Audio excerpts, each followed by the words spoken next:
Good afternoon, Professor Falconer, and thank you for agreeing to this interview. You have helped to establish a fantastic virtual learning environment in Second Life for the University of the West of England, and you're running the MA for Virtual Education at the UE.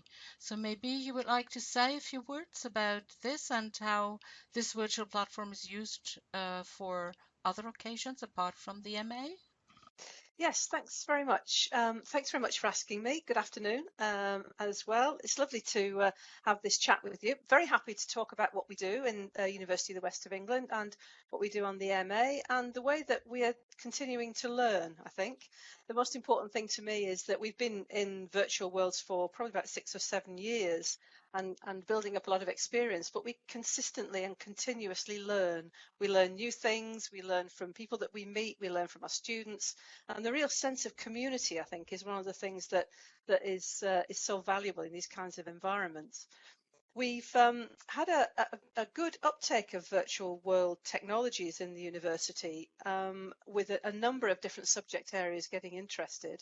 So the environment that we've built does indeed, as you say, support the Masters in Education in Virtual Worlds, but it also supports colleagues in the university and also colleagues in other universities who work with us on various projects in a range of subjects, things like psychology, auditing and finance, forensics, food hygiene and environmental health, law, and so on. There's quite a wide range of interest. Okay, and they're all Yeah. using the virtual worlds there, or? Yes, they do, and they're becoming embedded in the courses at the University of the West of England. So I can give you a couple of examples actually of Okay, where yeah. that's happening. One of them is in with our auditing and finance students in our business and finance faculty, who carry out, as part of their auditing module, they carry out an audit, a simulated audit. But it used to be that audit was just paper-based, so they'd get a set of accounts, they'd get a set of spreadsheets and so on, and they'd work their way through them. And the response that the university was getting back quite frequently was that it's helpful, but it's a little bit boring, really, and also it's a bit out of context because they don't know what kind of business it is that they're actually auditing. So here in Second Life, we've built a business. My colleagues actually in finance and law have built a business, and that business is the focus now for that auditing activity. So the students can come here, they can walk around the building, they can go into the storeroom and make sure that the stock there is what it says on the itineraries. They can watch machinimas of discussions and conversations between auditors and members of staff in the organisation. So all of that supports, they still do quite a bit of paperwork, but all of that supports and puts into context what the students are doing in relation to auditing. So that's one, I think, quite good example. I'm really excited about how we're starting to work with our forensics colleagues. Wow, yeah. Yeah, just in the last sort of 6 months, we've started to put together with them crime scenes here in our environment in Second Life. In real life, our students, we have a house on the campus that my forensics colleagues set up as a crime scene, and the students can do their investigations or practice their investigations in that crime scene. It's a great environment, and there's no way that they're going to stop doing that, but it's very limited in that it takes a long time to set it up, and only 2 or 3 students can do it at a time. So they don't get as much practice in forensic investigation as they would really like. So here we've just built an environment it's a house with a garden, and there are a number of different scenarios that we're now starting to work on in different crime scenes, which is very easy to set up. They're all like holodeck crime scenes, so we can decide on particular types of bodily injury or burglaries or drugs, heist or whatever, very easily, and the students can get quite a wide range of experiences. So we're starting to pilot that with students this coming year with our colleagues in forensics, and I think that's a really exciting example of what we can do. Yeah, I can imagine that, especially with simulations you could use there, which can't be done to such an extent in real life, I suppose, right? Exactly so. Yeah. Yeah. Yeah. Um, you also, well, I know that you run a number of social activities with your students, and may Yes, I we quote do. you here? You said in one of your talks, you said, if you've never danced in Second Life, you missed something. And why is Yeah. that? Well, it's amazed us actually. I mean, when I first started to get into virtual worlds some years ago, I realized that they were social environments, but I didn't realize just how social they are and just how important that notion of socialization is for effective learning. And once we started to work with colleagues in the university, we started to run some simulations ourselves for students. Then we set up the MA, and the students have joined us on that. We increasingly understand how important the whole social aspect of life is in virtual worlds. So we started to experiment with some of the more social aspects, like holding dances, for example. And the Hmm. idea of a dance in a virtual world was something that I'd never really thought about until we had our first experience as a small student group in the first year of the master's program, and it was wonderful. And it actually amazed me when I did, because I got a research head on all the time and I can't really help myself, but I did some just slight analysis of the text chat that was going on Yeah. during the course of this activity. And it was very noticeable that some of the students who had found it not difficult to use these environments, but found them perhaps slightly strange, were a little formal in the way that they tended to use, particularly the chat, but tended to address each other, so hadn't really quite relaxed. Once the dance started, the text chat tenor completely changed. It was quite amazing. I mean, it's your avatar that's dancing, but but you get so pulled into it, and you're listening to the music. It relaxes the whole kind of environment that when I looked at the text chat afterwards, the difference in voice amongst particularly those students who had not been tremendously relaxed in that environment was just fantastic. And they were joking in ways that they hadn't felt comfortable with doing before. So it was as though the whole environment kind of relaxed and their whole sense relaxed. And it's just a load of fun. What we find at the end is that my face hurts, and it's because I've been smiling the whole time Yeah. and not really realizing that. But it's just fantastic fun. And the Yeah. more fun we have together, the more experiences we share together, and that is Yeah. absolutely fundamental to education in these environments. Yeah. I'm convinced now that it's shared experience that makes the Yeah. biggest single difference between these environments and face-to-face environments. And at first, that sounds a really weird thing to say. And when I say it at university, people look at me, a bit strangely and say, "Well, how can you Yeah. They share don't more understand experiences it. online?" Yeah. But Uh-huh. but actually, when you think about the students' experiences very frequently in traditional courses, most of that experience in relation to learning, not social, but in relation to learning, is in a classroom where actually there's not a great deal you can share. I mean, you can share Yeah. sitting in a classroom, but Yeah. here we travel all over the place. We go to the First World War Western Front. We go to the Great Pyramid at Giza. We go to fantastic um, fantasy islands. We go to pirate place, and we remember it as a group. We remember Mm. those Mm. experiences, and those experiences, because we share them, gel us together as a learning group. And it's my experience as a tutor more effectively than happens in real life. And that for Yeah, me is the that's an single biggest interesting affordance. aspect. Yeah, absolutely. Yeah. Do you think that somebody watching a video of people dancing in Second Life, for example, or visiting the pyramids or whatever you said, would understand and get a feel for what it is like Well, that's a just good from question. watching? I think it helps too. I do think these places are experiential, and it's your interaction with them and all our interactions that really bring that kind of richness. However, what we have found is that in making machinima is a really valuable thing to do because it's certainly better than trying to explain it in words, which is just, it's not impossible, but it's very hard to get the sense of it across if you try and explain it. And it's a Mm. picture being worth 1,000 words, isn't it? And a video is Yeah, probably worth 1,000,000 words rather than 1,000 words, because you can actually see the experiences, you can watch the text chat, you can hear people talking to each other. So I think you can get a really good sense of it. Yeah, Um, especially when you show simulations. I think the one we experienced as MA students, like the tornado or, yeah, gas explosion and things like that, because then this is what you can show to yeah. people in the classroom, for example. Absolutely, and it's the visual too. I mean, it's the experiential and the visual are two of the really big affordances, and the visual side of learning, I think, is something often in higher education in particular that we sometimes get a bit, trying to find the right word, sniffy about. That in higher education it's all about cognition, it's all about reading, it's all about what's going on inside your head, it's all about thinking hard and writing and reading.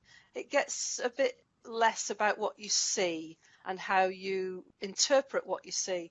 But actually, being human, I mean, the visual is so important to us as humans to learn. And if we're visually impaired, the auditory becomes very important to us in order to learn, and vice versa. So it tells you a lot about the fact that our senses are always operating, and our senses are always the ways in which we strive to learn. It isn't that reading is a bad thing to do. It's Hmm. not, obviously, and study.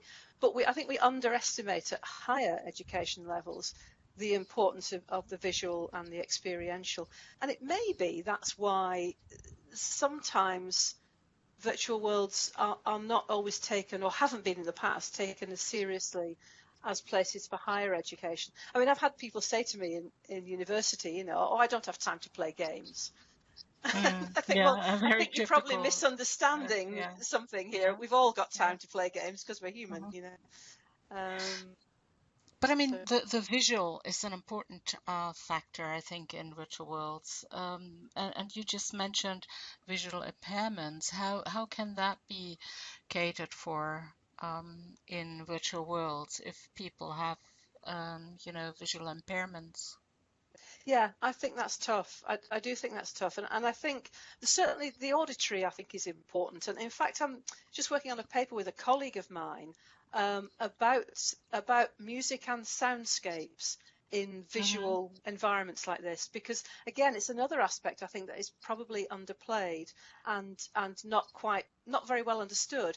If you if you think about the effect that a soundscape has, and I think it's true if you're visually impaired too, that obviously sound becomes even more Yeah, effective. I think if you're visually that's impaired, true. Mm-hmm. then the soundscape just can tell you so much, and the Mm-hmm. direction it's coming from, and and what it's trying to conjure up, and the way that things feel. Then, but there's very little research. There's almost no research Mm-hmm. on the effects of music on learning in the kind of wider sense. There's lots of research on music, on learning about music, but Yeah, there's yeah, not a lot of research on the effects of music and soundscapes yeah, on actual, sort of um, abstract learning, on learning yeah. on any kind of subject. So we're setting August aside, my colleague and I, as a colleague in another faculty, to put this paper together. And I think we Oh, might unearth some answers to that question about, if you have a visual impairment, what else can these kinds of environments bring to you yeah, if you either absolutely. can't see them or you can't see them particularly well? Yeah, The other thing that yeah. interests me is the way that um, devices are starting to change now. So fully immersive headsets and with haptics and so on might well be able to, particularly if you had an immersive headset on, even if you couldn't see or see Mm, particularly well, yeah, if the yeah, sound is directional, that would give yeah, you a clue as to what's going on and where. Um, yeah. so yeah, I think there's some really interesting ideas coming up. Yeah, like, but I was really concerned with the sound, but for hearing impaired people, Mhm. but that's probably getting sidetracked. But I mean, you find Well, a number at virtual abilities. I mean, I was just talking to a person. She wanted to introduce me to a conference, and the first thing you ask, can you hear me? And she said, mm, no, I'm afraid I can't because I'm deaf. And yeah, so I think it, this is another subject that is really worth following, isn't it? It is. I think it is, and it's interesting to because again, humans are we're very clever, aren't we, at the way that we adapt to the environment that we're in. I mean, that's really what one of the things that kind of separates us out is we're highly adaptable, and that's why we've been so successful. But one of the things that does interest me is also how these environments are helpful for people with disabilities that sometimes are not taken too much account of otherwise. Because I mean, the hearing and sight disability are, I'm not downplaying those at all. I mean, they're serious disabilities, but there are other forms of disability that sometimes I think people with those have a bit of a problem. I have a student, for example, who has a very serious problem with her voice. She has an unusual condition, which has meant that Hmm. her throat has basically had to be reconstructed from Hmm. ribs, actually.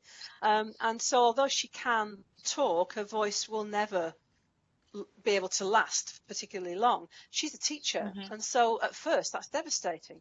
And then she found these environments and realized that, well, actually, there are other ways in which we can communicate in these Hmm. environments, so I can still teach and guide my students without having to speak for an hour and a half at a stretch. And there are all kinds of sort of different disabilities, cognate disabilities, people who have occasional seizures, all sorts of disabilities which Yeah. are easier is wrong, but are accommodated more effectively in environments like Mm. this. So I think the Mm. So disability question is a really interesting yeah, and one there's that's a to be lot explored. of mileage in there Mm, for research, isn't there? I So think so. yeah, Yeah. absolutely.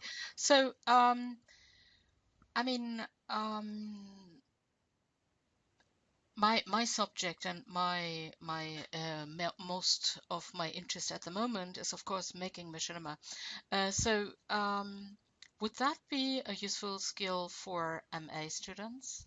Very. Because I had Yeah. requests of it on our MA modules that they said, oh, how do you do that? And, can you give us some instructions and all that? So do you think it should be an integrated part of the MA in the future? I do actually, and what's more, it will be, because we've learned partly from yourself actually about the real kind of opportunities for machinima.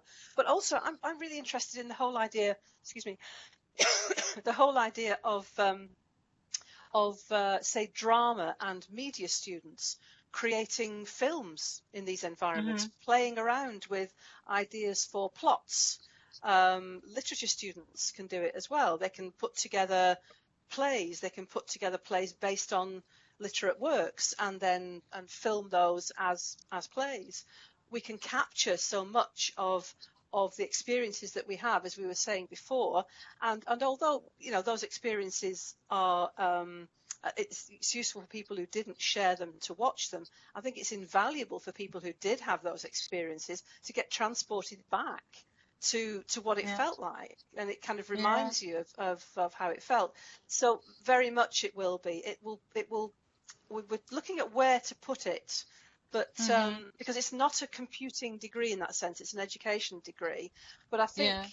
we're convinced of the importance of doing this. So it will probably go in slightly. We wouldn't put it right at the beginning of the course because that there are people who struggle a little bit with the technology at the beginning. Yeah, So yeah, it would I can probably go imagine. into, yeah, Yeah, it might fit in simulation and role play quite well actually because it's yeah, contextualized um, exactly. And you can give around feedback simulation. and all that. That's very Yeah, I think it useful. would Yeah. fit really Hmm. nicely in there actually. Yeah. Yeah, that's a good idea. Hmm.